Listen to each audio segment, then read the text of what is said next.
여러분, 제가 어렸을 때 좋은 주일학교를 다녔다는 거 여러분 아셔야 됩니다. 시골에 있는 저 모교회, 저희 어머니가 다니는 교회에서 주일학교를 다녔는데, 그 주일학교 선생님이 가르쳐 주셨던 천지창조 그 날짜마다 무엇을 창조해 주셨는지 지금도, 어렸을 때 제가 배웠는데 지금도 기억하고 있더라는 거예요. 여러분 한번 생각해 보세요. 하나님께서 천지를 창조하실 때 첫째 날은 뭘 창조하셨죠?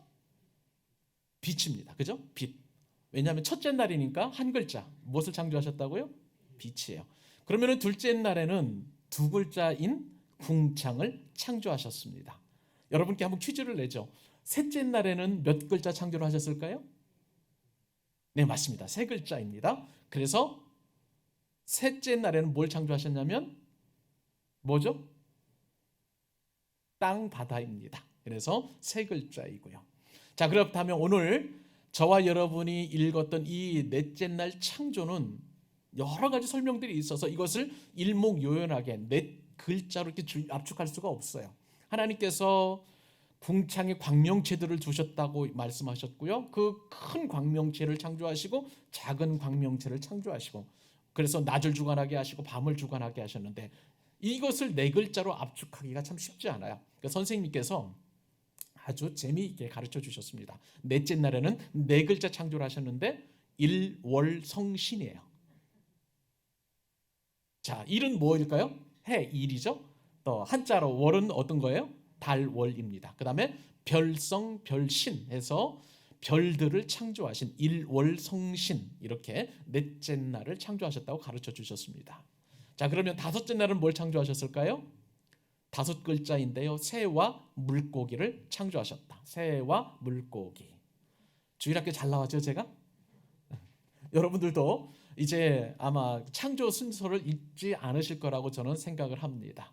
이렇게 하나님께서 이제 각 날짜마다 그렇게 글자 수에 맞춰서 창조를 해 주셨는데요.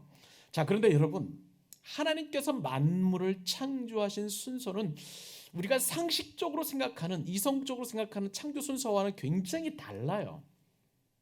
자, 우리가 좀 먼저, 우리가 만약에 창조를 한다고 하면 제일 먼저 여러분들은 하나님처럼 빛을 창조하실 거예요.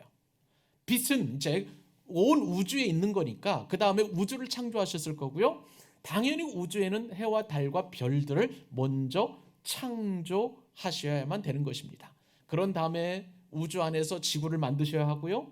지구에 다시 대기인 궁창을 만드셔야 되고, 그리고 그 다음에 뭐 바다와 땅을 만들고, 그 다음에 물고기와 새와 꽃들을 만들고, 이렇게 만든 다음에 맨 마지막에 사람을 만드시면, 그럼 우리가 잘 이해할 수 있을 거예요. 근데 우리가 주일학교 때 배웠던 것, 제가 주일학교 때 배웠던 것은 전혀 아니라는 것이죠. 창조 순서가 우리가 상식적으로 생각하는 순서와는 완전히 달라요. 하나님이 첫째 날에 빛을 창조하시고, 둘째 날에는 이 땅 위에, 이 지구 위에 궁창을 만드셨다라고 말씀을 하셨습니다.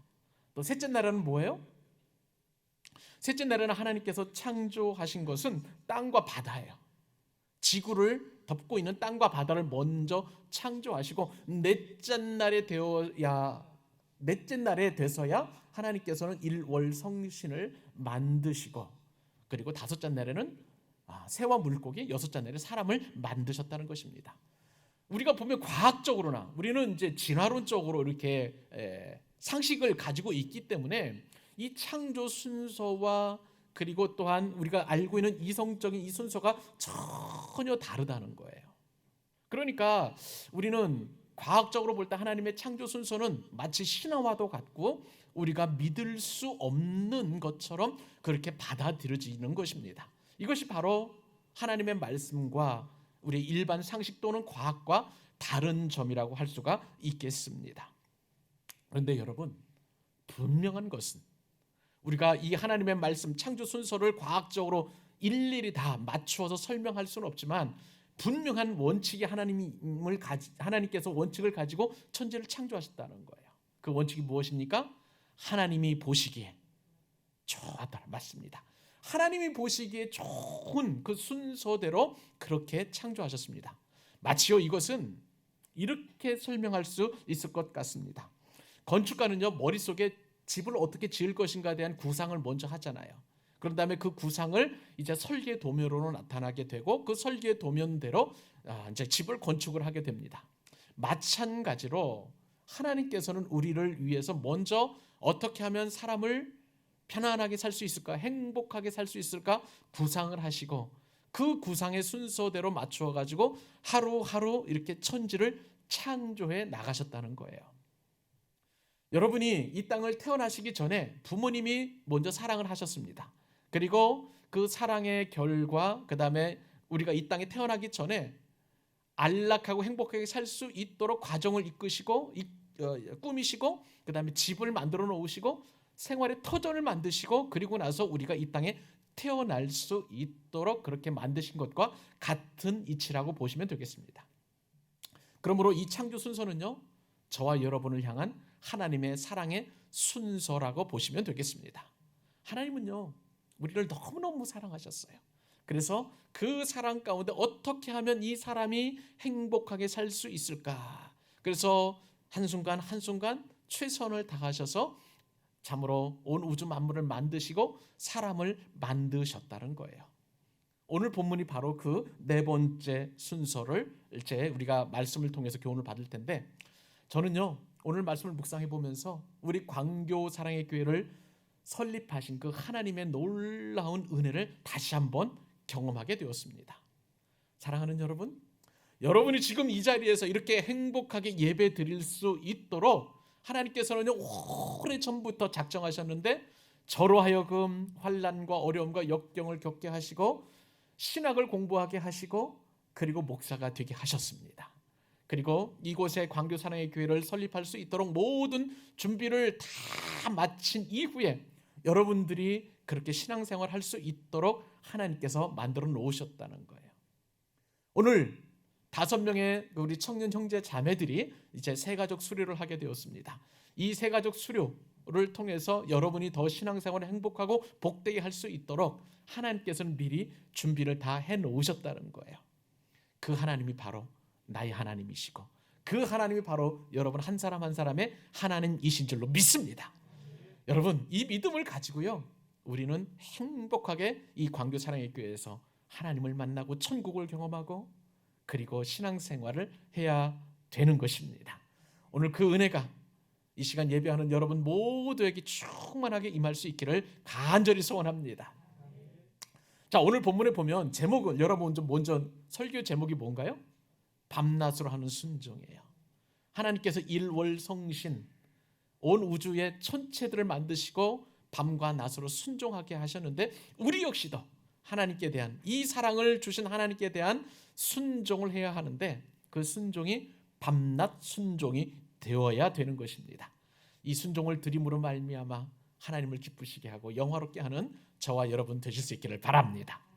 자, 그러면 여러분, 오늘 하나님께서 우리에게 주시는 이 밤낮 순종은 어떤 순종이어야 할까요? 첫 번째 교훈은 낮에 일하고 밤에 자는 순종이어야 한다는 사실입니다.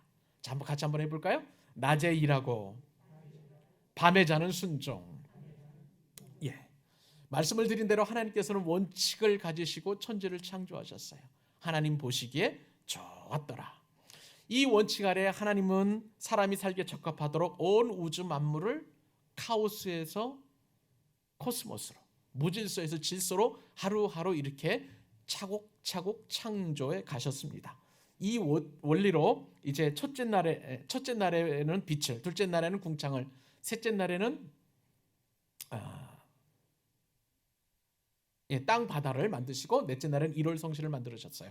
자, 넷째 날 오늘 창조하신 거 같이 한번 읽어보십시다. 1장 14절 한 목소리로 읽습니다. 시작. 하나님이 이르시되 하늘에 궁창에 광명체들이 있어 낮과 밤을 나뉘게 하시고 그것들로 징조와 계절과 날과 해를 이루게 하리라. 예. 여러분, 넷째 날 창조를 보면은요 첫째 날과 좀 평행을 이룬다는 것을 알게 됩니다. 첫째 날에 하나님께서 빛을 창조하시고 빛과 어둠을 나누신 것처럼 일월성신, 해와 달과 별들을 만드시고 낮과 밤을 구분하신 것을 보게 됩니다. 자, 첫째 날에 빛을 창조하신 하나님께서 넷째 날에는 땅을 밝히는 해달별을 해, 달, 별들을 창조하심으로 말미암아 이제 낮과 밤이 그렇게 완전히 나뉘게 되었는데, 여기서 이 밤이라는 것은 우리가 부정적으로 생각하는 그런 밤일 수도 있지만, 그것보다는 밤을 통해서 하나님께서 최초로 그렇게 하루를 만들어 가셨다는 것을 조금 우리가 염두에 둘 필요가 있습니다. 넷째 날 창조도 이제 하나님께서 사람이 살기 적합하도록, 그리고 하나님 보시기에 좋도록 그렇게 하루를 구분할 수 있도록 본격적으로 그렇게 해, 달, 별들을 만드셨다는 것입니다. 여러분, 지구는요, 하나님께서 창조하실 때 가장 역점을 두고 창조하신 천체입니다. 그러니까 여러분, 태초에 빛을 창조하실 때에 땅이 혼돈하고 공허하다는 것은 지구가 혼돈하고 공허하다는 것이었어요. 이 지구라는 것 대략 그 형태겠죠.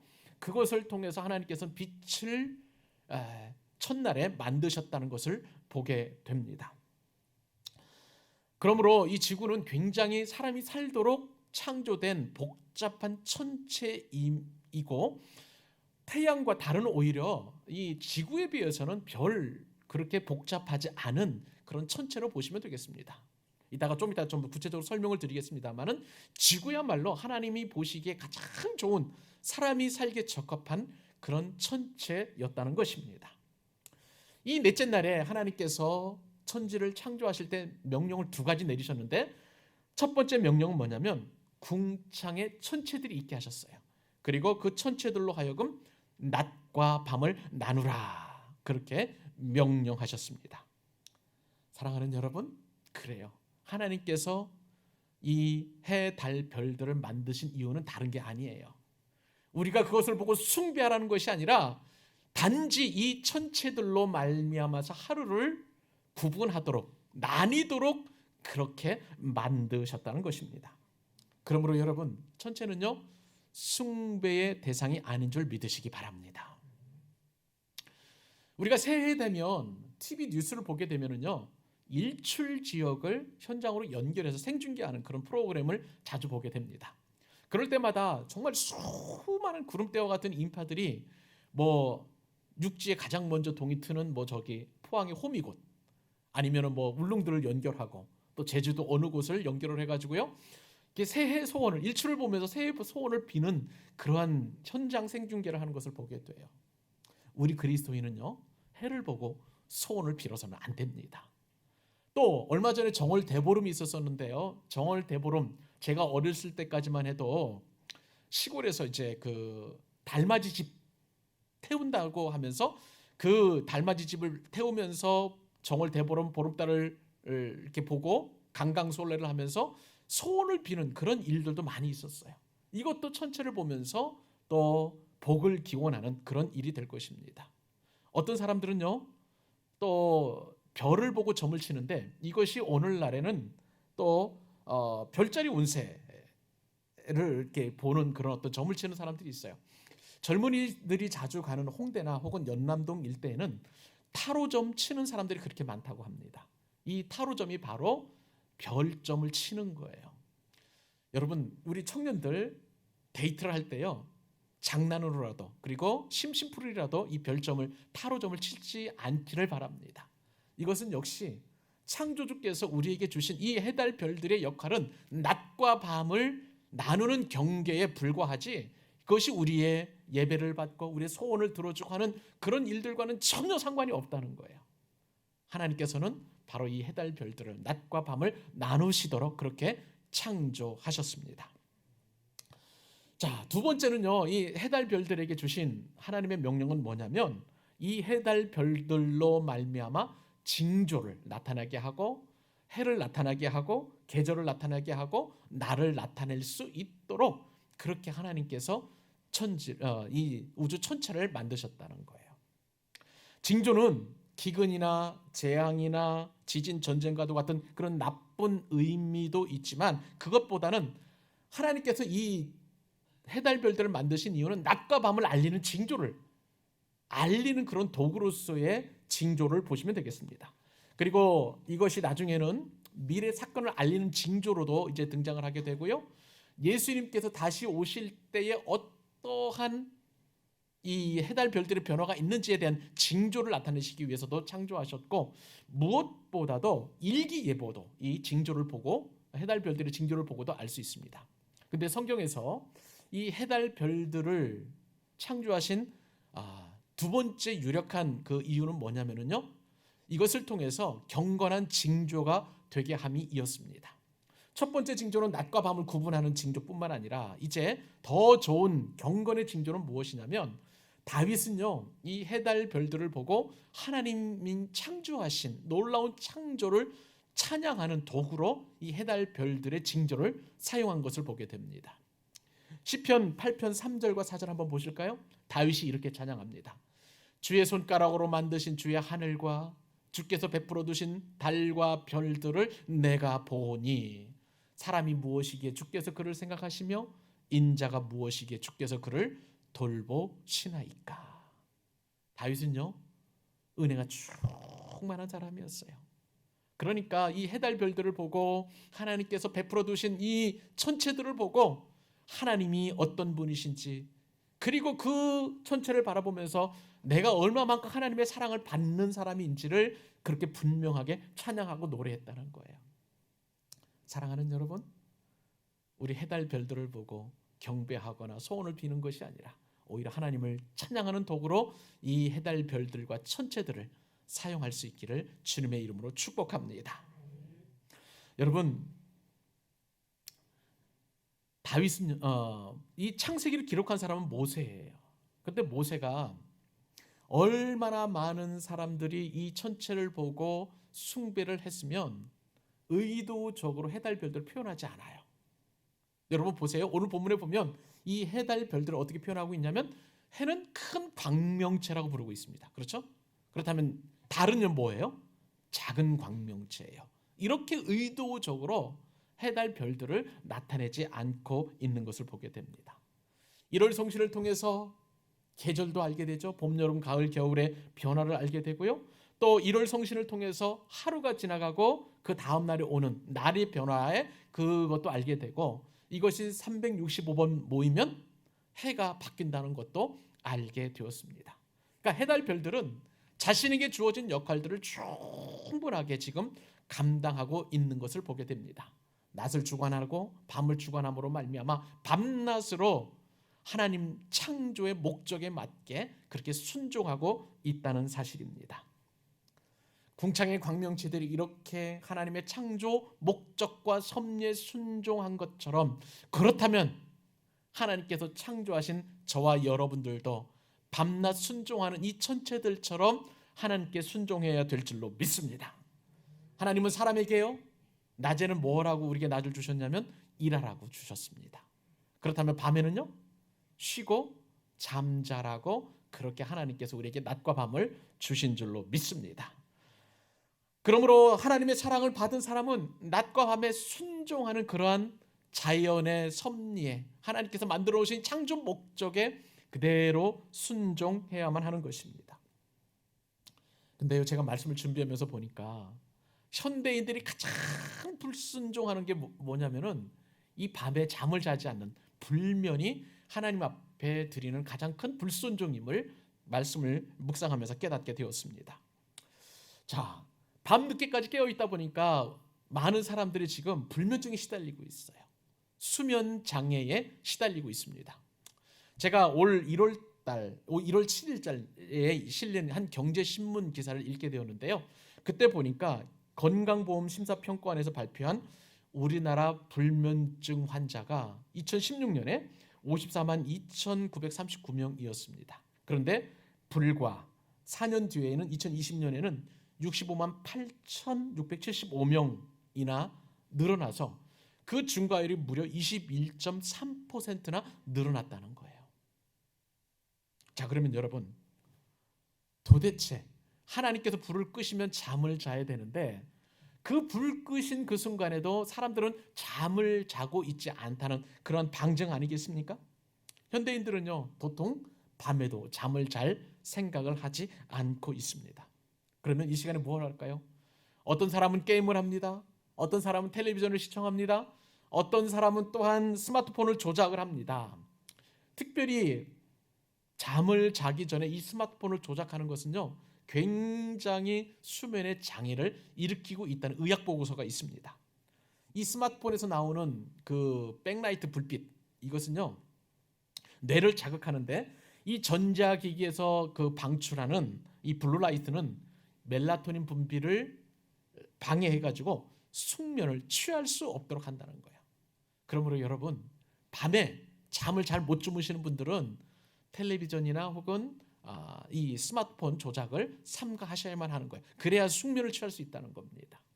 그리고 낮잠을 자는 것도 마찬가지겠죠. 낮잠을 자서 이 낮과 밤의 순서를 뒤바뀌는 불순종도 우리가 밤에 잠을 자는 일을 방해하는 요소로 우리가 생각해 볼 수 있는 것이고요. 음주 특히 그렇습니다. 음주는 숙면을 유도하는 것처럼 그렇게 일순간에 그러한 어떤 잠을 주지만, 그런데 음주를 하게 되면 계속 더 잠을, 깊은 숙면을 취하지 못하고 중간중간에 깨우는 그런 일을 해서 숙면을 방해하는 그런 역할도 한다는 거예요. 이것이 바로 대표적인 현대인들의 불순종이라고 할 수가 있겠습니다. 여러분을 축복합니다. 낮에 일하시고 밤에 잠을 잘 수 있기를 바랍니다. 사람은 창조 목적에 맞게 낮에 일하고 밤에 잠을 자는 그 일에 순종을 해야 하는 거예요. 그러나 이것이 불순종으로 연결되면요, 이것이 비단 잠을 못 자는 이 불면증을 앓는 이 습관에만 머무는 것이 아니라 내 영혼을 파괴하고 나를 죄로 몰아가고, 그리고 점점점 하나님과 멀어져 가게 하는 그런 요소로 작용할 수 있다는 거예요. 우리가 잠을 못 자면은요, 계속 먹어야 하는 그런 욕구에 시달리게 됩니다. 그리고 뿐만 아니라 또 시기와 질투와 각종 욕심에 사로잡히게 하는 마음을 어지럽게 하는 것이고요. 그러므로 말미암아서 이 영적인 그런 어떤 타락으로도 이어질 수 있는 다분한 그러한 그 결과를 나타낼 수 있다는 거예요. 그러므로 우리는 분명하게 하나님 앞에 순종해야 합니다. 여러분 모두를 축복합니다.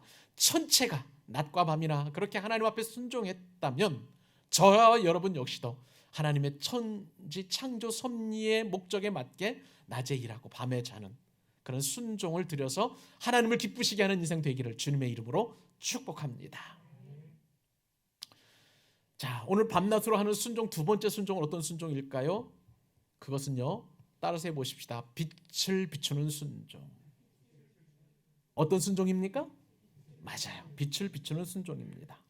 넷째 날에 창조된 이 광명체들은요, 궁창에서 땅을 비추어야 한다고 하나님께서 그렇게 명령하셨습니다. 그래서 하나님의 명령에 따라서 광명체들은 그대로, 큰 광명체는 낮을 주관하고 작은 광명체는 밤을 주관하는 그런 광명체들이 되었습니다. 하나님이 말씀하시면 모든 피조물들은 그대로 되는 순종을 하게 되었습니다. 오늘 이 말씀 15절 16절 같이 한번 또 우리 읽어보십시다. 시작. 또 광명체들이 하늘의 궁창에 있어 땅을 비추라 하시니 그대로 되니라. 하나님이 이 두 큰 광명체를 만드사 큰 광명체로 낮을 주관하게 하시고 작은 광명체로 밤을 주관하게 하시며 또 별들을 만드시고. 네. 하나님께서 광명체들을 만드신 다음에 하신 명령은 뭐냐면요, 땅을 비추라. 땅을 비추라는 명령을 말씀하셨습니다. 여러분, 창조 첫째 날에 한번 생각을 해보세요. 하나님께서 빛이 있으라 말씀하시고 땅을 비추라는 말씀은 전혀 하지 않으셨습니다. 그런데 이 넷째 날에 비로소 땅을 비추라는 명령을 해와 달과 별들에게 주신 것을 보게 됩니다. 여러분, 태양은 자신의 유익과 상관없이 자신을 불태워서 지구를 비추어서 생명을 살리는 사명을 감당하고 있습니다. 태양이 땅을 비춤으로 말미암아서 이 지구에 있는 식물과 동물과 사람이 살아갈 수 있도록 자신을 그렇게 불태우고 있는 거예요. 하나님의 명령을 수행하고 있는 것을 보게 됩니다. 태양은요, 한 번도 불순종한 적이 없어요. 하나님께서 말씀하신 그 이후로, 이 태양을 창조하신 이후로 지금까지도 변함없이 하나님의 명령에 순종하고 있습니다. 한 번 순종은 영원한 순종으로 이어져야만 하는 것입니다. 한번 생각해 보십시오. 태양이 만약에 내가 손해본다고, 왜 나는 맨날 불만 태우냐고, 내 자신을 태워야 한다고 그렇게 하나님 앞에 불평하거나, 아니면 빛을 비추지 않는다면 이 지구는 곧 멸망하고 말 것입니다. 사랑하는 여러분, 태양이 이렇게 영원까지 순종했다면 하나님이 창조하신 저와 여러분도요, 하나님 앞에 한 번 순종이 영원한 순종으로 이어져야 될 줄로 믿습니다. 여러분, 이것이 바로 창조 원리인데 하나님께서는 큰 광명체로 낮을 주관하게 하셨고 작은 광명체인 달로 인하여 그렇게 또한 땅을 비추게 하도록, 밤을 주관하도록 그렇게 하셨습니다. 태양의 입장에서 보면 대단한 태양이잖아요. 그런데 저 태양 입장에서 보면은 지구의 굉장히 작은 푸르스름한 점 하나에 불과한 이 지구를 위해서 자신을 스스로 불태우는 그 창조 섭리를 감당하고 있는 거예요. 저는 이 태양을 보면서 많은 은혜를 얻게 됩니다. 여러분, 내가 큰 광명체인가 작은 광명체인가는 중요하지 않습니다. 오직 중요한 것은 이 큰 광명체인 태양을 만드신 그 하나님이 중요한 거예요. 태양의 빛을 받아가지고 반사시켜서 밤을 주관하게 하는 이 달도 자신이 중요한 것이 아니라 자신을 창조하신 하나님이 중요한 것처럼 우리에게도 하나님을 집중해야 하고 하나님께만 관심을 가져야 하고 하나님께만 또한 우리의 모든 것들을 집중해야 될 줄로 믿습니다. 우리는 그렇지 않아요. 그런데 여러분 어떠세요? 우리는요, 작은 것보다도 큰 것에 관심이 많아요. 무명의 사람보다도 유명한 사람에 관심이 많고요, 그리고 능력 있는 사람이 더 관심을 많이 또 우리가 갖게 되는 것을 보게 됩니다. 하나님은 그런 것에 관심이 있지 않으세요. 그러므로 하나님의 창조 섭리에 맞게 우리도 이러한 것들, 크고 유능하고 멋지고 그리고 능력 있는 것에 관심을 갖는 것이 아니라 우리 모두를 창조하신 하나님께 관심을 가질 수 있기를 바랍니다. 하나님께서는 이처럼 빛을 비추는 그런 사명을 큰 광명체와 작은 광명체 주신 것처럼 저와 여러분에게도 빛을 비추는 사명을 주셨습니다. 예수님께서 이 말씀을 하시는데요, 마태복음 5장 14절, 15절, 16절에 보면 예수님께서 이렇게 말씀하셨습니다. 너희는 세상의 빛이라. 산 위에 있는 동네가 숨겨지지 못할 것이요, 사람이 등불을 켜서 말 아래에 두지 아니하고 등경 위에 두나니. 등경이라는 것은 이 벽에 있는 등잔대를 등경이라고 하는 거예요. 이러므로 집안 모든 사람에게 비치느니라. 이같이 너희 빛이 사람 앞에 비치게 하여 그들로 너희 착한 행실을 보고 하늘에 계신 너희 아버지께 영광을 돌리게 하라. 여러분, 우리는요 빛입니다. 어떤 빛입니까? 세상의 빛인 줄로 믿습니다. 내가 빛 되고 싶다고 해서 빛이 아니라 예수님께서 우리를 너희는 세상의 빛이라고 말씀하시고 이 빛을 비추는 사명을 저와 여러분들에게 분명하게 보여주셨습니다. 근데 주님께서 말씀하시는 이 빛을 어떻게 하면 비출 수 있을까? 다른 게 아니라는 거예요. 우리의 착한 행실이라는 것입니다. 착한 행실을 드러내라는 거예요.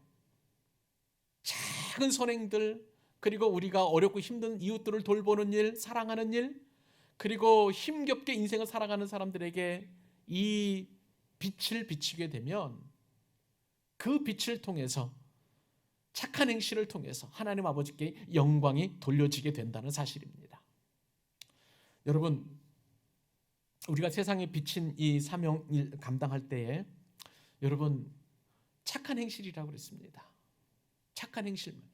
우리가 안 믿는 사람에게 전도할 때 할 수 있는 방법은 우리가 아무리 예수 믿으라고 해도 너무 좋죠. 전도해야 합니다. 그렇게 참된 복음을 직설적으로 전해도 좋지만 그러나 주님께서 더 기뻐하시는 것은 우리의 착한 행실이에요. 우리의 말과 우리의 성품과 우리의 행동과 우리의 모든 것들이 착할 때에, 원래 안 믿는 사람들은 하나님을 만날 때 그냥 만날 수 없잖아요. 그러니까 우리가 먼저 믿은, 우리가 이렇게 착한 행실을 통해서 빛을 비춰야만 하나님 아버지를 간접적으로 알고, 마치 그것이 태양의 빛을 받아가지고 달이 빛을 반사하는 것처럼 우리가 예수 그리스도의 그 빛을 받아가지고 반사했을 때 이것이 착한 행실이잖아요.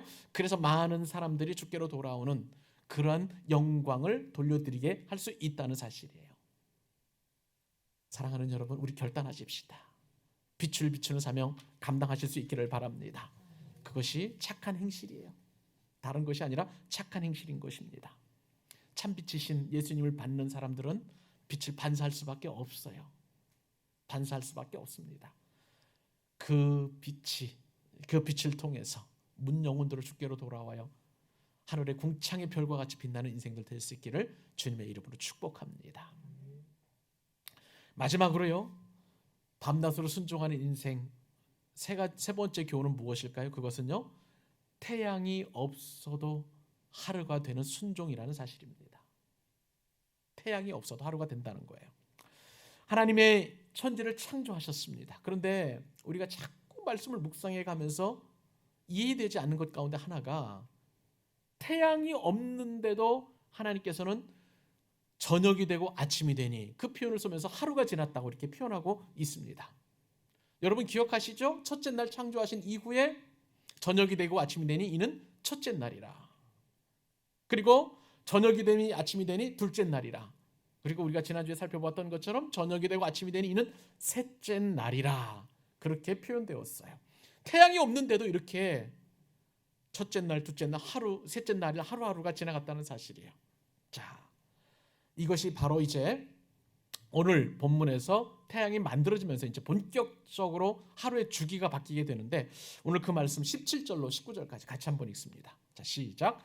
하나님이 그것들을 하늘에 궁창에 두어 땅을 비추게 하시며 낮과 밤을 주관하게 하시고 빛과 어둠을 나누게 하시니 하나님이 보시기에 좋았더라. 저녁이 되고 아침이 되는 이는 넷째 날이라. 아멘. 여러분 한번 생각을 해보세요. 태양이 없어도 하루가 지날 수 있습니까? 가능해요. 이것을 처음으로 증명한 사람이 폴란드의 천문학자인 코페르니쿠스입니다. 이 사람은 15세기 사람인데요. 이 코페르니쿠스가 주장한 것은 뭐냐면은 하늘이 지구를 중심으로 움직이는 천동설이 아니라 지구가 스스로 도는 자전, 지동설을 이야기한 것을 여러분 아마 기억하실 것입니다. 지구가 태양의 주위를 돈다는 이 지동설을 코페르니쿠스가 주장을 하게 되었어요. 그러므로 여러분, 이 지동설을 따르면 하루는 태양이 떴다 졌다 해가지고 그렇게 해서 하루가 지는 것이 아니라 지구가 자전함으로 말미암아서 태양과 상관없이 하루가 지나고 하루가 또한 생긴다는 것을, 생성된다는 것을 우리가 알 수 있습니다. 태양과 상관없이 얼마든지 하루가 만들어질 수 있다는 거예요. 우주는요, 이렇게 태양 없이도 하루가 되는 하나님의 말씀에 순종하게 되었습니다.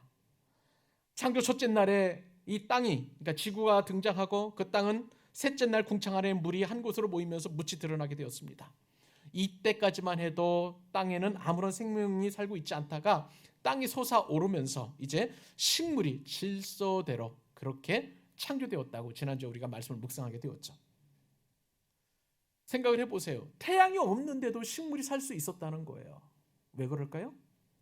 첫째 날에 창조된 그런 빛 때문에 그렇습니다. 이 빛은요, 식물들이 광합성하게 하는 그런 빛, 그 빛보다도 더 원초적인 빛이에요. 더 근원적인 빛이에요.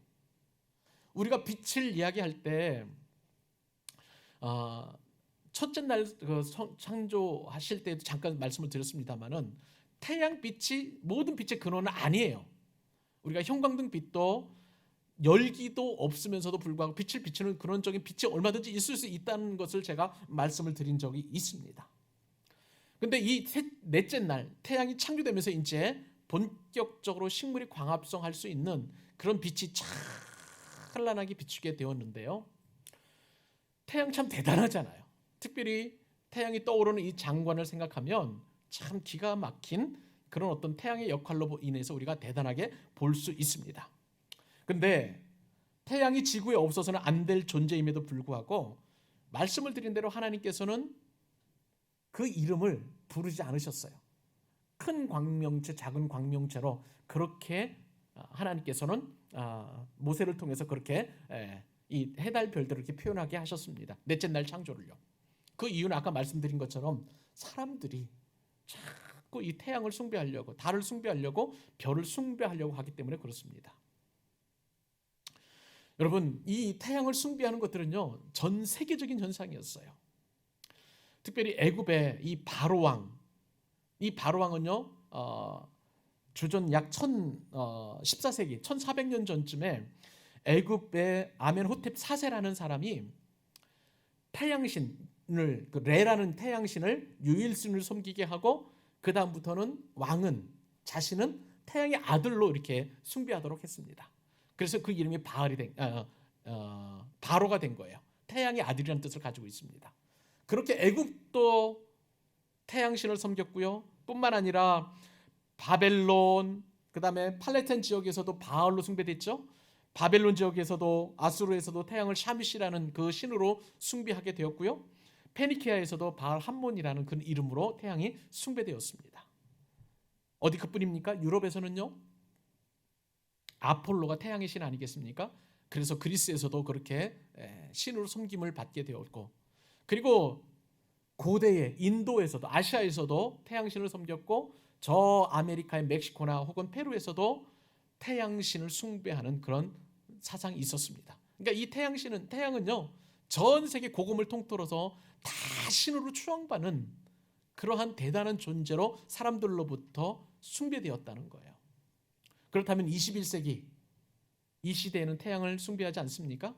아까 말씀을 드렸잖아요. 신년 1월 정초에 그렇게 해돋이를 보면서 그렇게 태양을 숭배하고 있고요. 심지어는 북한에서는요 김일성 생일인 4월 15일을 태양절로, 그리고 김일성이 묻혀 있는 그 궁전 금수산 태양궁입니다. 그렇게 지금도 태양이 숭배되고 있는 것을 보게 됩니다. 달도 마찬가지죠. 달도 정월보름, 8월 대보름 하면서 달을 보면서 그렇게 소원을 빌기도 하고요.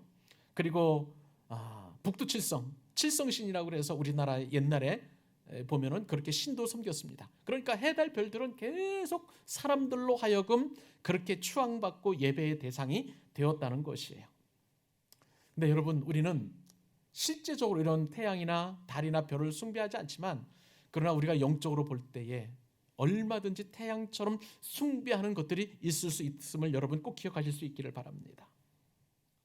우리 신앙인들이 누리는 그런 건강, 젊음, 미모, 학력, 이런 것들도 변함없는 태양처럼 우리가 그렇게 태양처럼 숭배할 수 있는 그런 대상이 될 수 있다는 거예요. 그런데 이 모든 것들은 우리가 아는 것처럼 피조물에 불과한 줄 믿습니다. 뿐만 아니라 자식을 태양이나 달처럼 떠받드는 그런 것들도 하나님께서는 우리로 하여금 하지 않도록, 지양하도록 그렇게 우리에게 요구하시고 결단하시기를 원하십니다. 또한 자식은 부모가 언제까지 태양처럼 모든 것을 공급해 주시는 존재로 여긴다면 그 역시도 우리가 영적으로 태양을 숭배하는 것이나 다름없는 거예요. 사랑하는 여러분, 남편이 내 인생의 태양이 될 수 없음을 여러분 꼭 기억하실 수 있기를 바랍니다. 마찬가지로 아내도 내 인생의 달이 될 수 없는 거예요. 자식이 내 인생의 태양이나 달처럼 되어서도 안 되는 것이고, 손주가 되어서도 안 되는 것이고, 우리 신앙인들에게는 부모의 어떤 경제력이나 능력도 내가 떠받들어야 하는 태양이나 달처럼 숭배되어서도 안 되는 것입니다. 그러면서 우리가 해야 할 일은 무엇입니까? 말씀드린 것처럼 우리는 빛을 비추는 사명이에요. 우리가 발광체는 될 수 없지만 반자체는 얼마든지 될 수 있습니다. 예수 그리스도의 빛을 받은 자답게 그 빛을 비추는 그런 사명을 감당할 때에 우리는 하나님의 영광을 볼 수 있는 거예요. 오늘 말씀처럼 태양이 없어도 하루가 될 수 있는 거예요. 나에게 태양처럼 여겨지는 그 어떤 모든 피조물들도 없어도 하나님께서는 내 인생을 복되고 영광스럽게 이끌어 가시는 것입니다. 우리가 그 하나님을 믿어야 되지 않겠습니까? 그 하나님의 말씀에 순종해야 되지 않겠습니까? 내가 여기는 태양처럼 여기는 것이 없어도 얼마든지 내 인생은 하나님께서 스스로 만들어 가시고 인도해 가시고 예정하여 주시는 것입니다. 이것이 저와 여러분의 큰 위로가 되고 위안이 될 수 있기를 바랍니다. 말씀을 맺습니다. 오늘 말씀을 통해서 묵상해 보니 빛이 먼저 창조가 되었고 나중에 태양이 창조된 것은 빛이 태양일 수 없음을 나타내시기 위한 하나님의 뜻이 담겨져 있었습니다. 모든 빛과 생명의 근원은 태양이 아니라 달이 아니라 별이 아니라 하나님이시면 오늘 말씀을 통해서 우리에게 말씀해 주고 계시는 것입니다. 그러므로 사랑하는 여러분, 믿음의 주요 온전케 하시는 하나님만 바라보십시다. 내 상황이 아무리 어렵고 궁핍하고 가난하고 병들어 있고 지쳐 있고 피곤하다 할지라도 나를 도와줄 어떤 태양을 기다리는 것이 아니라 나의 참된 도움은 하나님이신 것을 믿고 그 태양 없이도 얼마든지 내 인생이 행복해지고 내 인생이 완성되어 가며 내 인생이 의미 있게 사라질 수 있다는 것을 하나님은 이 말씀을 통해서 말씀하고 싶어 하시는 거예요. 그 말씀 붙들고 우리 같이 하나님만 믿고 의지하는 복된 인생이 되기를 우리 주님의 이름으로 축복합니다.